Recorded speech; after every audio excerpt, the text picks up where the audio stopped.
Hai semuanya, Vera di sini. Aku sudah kembali ke Indo. Yeay! Awal bulan kemarin, aku pulang ke China untuk merayakan Imlek. Hari ini aku mau sharing impresi aku di Imlek 2026 dan untuk China dan Indo juga. Let's go. Oke, jadi setiap kali aku balik ke China, biasanya pasti ada sesuatu yang baru. Selalu ada perasaan, wow, kemarin sepertinya nggak begini. Bahkan 3 bulan saja tidak ke China, selalu ada perasaan ini. Tapi kali ini di tahun 2026, kok seperti tidak ada perubahan. Memang kalau aku baca berita dan dari pengalaman orang-orang terdekatku, sektor properti melambat, harga properti cenderung sama atau bahkan menurun beberapa tahun ini. Kalau menurut data yang aku baca dulu, hampir 20-25% ekonomi China itu dari properti. Gedung, perumahan, infrastruktur. Sekarang banyak developer besar yang bermasalah. Pembangunan belum drastis. Tapi ada ini yang menarik, menurut aku China bukan sedang berhenti. Fenomenon ini menurut aku adalah perubahan area pembangunan di China. Dari sektor fisik, sekarang investasi dan pembangunan terjadi di sektor yang tidak terlihat, seperti di AI, robotic, green energy, dan lain-lain. Hal-hal yang tidak kelihatan kalau kamu jalan-jalan di kota, tapi tempatnya luar biasa. Mungkin teman-teman bisa sharing juga pendapat atau insight-nya di komentar. Dan ini berhubungan sama cerita berikutnya. Persisi sehari setelah aku balik ke Indonesia, kami ada makan-makan bersama keluarga Ricky. Nah, di tengah makan, salah satu sepupu suami aku tiba-tiba bilang anaknya lagi mencari kuliah di China. Karena kami ada usaha di bidang terkait ini, jadi Ricky membantu memberikan informasi dan kontak kepada dia. Tidak lama setelah itu kami duduk di meja bersama sepupu Ricky yang lain dan anak istrinya, dan membuat kami surprise. Keponakan Ricky yang ini SMA 3 dan saat ini sedang memproses apply kuliah ke China, dan adiknya masih SMP juga berencana kuliah di China nantinya. Ini fenomenon sangat menarik karena di tempat khusus kami menemukan lumayan banyak anak mulai tertarik berminat apply kuliah di China. Karena penasaran, kami bertanya kenapa China?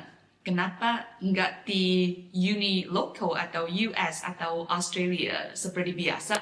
Alasan satu, reputation. Mereka bilang Universitas China sekarang sudah masuk jajaran top dunia, beberapa masuk top 50. Dulu kalau mau kuliah ke Asia paling Singapura atau Jepang atau Korea. Sekarang China sudah masuk hitungan yang sama. Alasan dua, beasiswa. Ini yang paling sering disebut. Pemerintah China aktif banget kasih beasiswa ke mahasiswa asing, termasuk dari Indonesia. Ada yang full scholarship, cover kuliah asrama sampai uang 1 bulanan. Dan kotanya terus berkembang di tiap tahun. Bahkan sekarang ada program khusus Indonesia-China yang targetnya kirim 1.000 mahasiswa Indonesia ke China. 1.000 orang. Alasan 3, biaya. Ini yang paling bikin aku terkesan. Sepupu suami aku sudah hitung sendiri.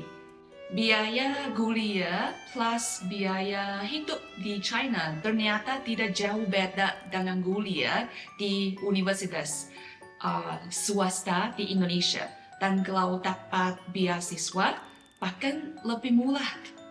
Jadi secara investasi ini investasi yang sangat bagus.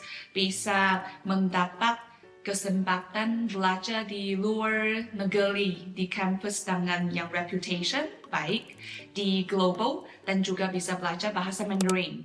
Alasan 4 teman-teman juga mau ke sana, ini yang paling bikin kami kaget. Alasan 1, 2, 3 sudah sering kami dengar dari beberapa murid yang daftar ke Mandarin Project, tapi informasi ini baru kami dengar. Ketiga, kami langsung tanya ke keponakan Ricky, dia jawab, soalnya temanku juga banyak banget yang mau apply kuliah di China. Ini berarti pergi kuliah di China bukan dilihat sebagai hal niche lagi saat ini. Ini sudah menjadi tren dan anak sekolah sekarang sudah sangat sadar akan bagusnya pendidikan di China. Dulu kalau bilang mau kuliah ke China, orang tanya kenapa China. Sekarang teman-temannya yang tanya di kota mana, kampus apa. Jadi 2 hal yang aku bawa pulang dari perjalanan ini, China mungkin tidak lagi membangun yang terlihat, tapi justru di saat yang sama semakin banyak orang Indonesia yang melihat China sebagai negara yang pantas dijadikan negara tujuan untuk menempuh pendidikan tinggi. Dan aku sebagai orang China yang tinggal di Indonesia senang dan bangga melihat perkembangan ini. Nah, kalau kamu atau anakku beralih kuliah di China, satu hal yang wajib disiapkan dari sekarang adalah bahasa Mandarin. Dan yes, aku punya tempat les bahasa Mandarin, Mandarin Project. Kami akan mengajarkan bahasa Mandarin dengan metode yang sudah terbukti dan pengajar yang profesional. Lokasi kami BSD Tangerang Selatan. Detail kontak di kotak description. Oke, ini aja untuk video kali ini. Kalau suka jangan lupa like, comment, dan subscribe. See you next video. Bye bye. 祝你今天特别的开心。我们下视频再见。Bye.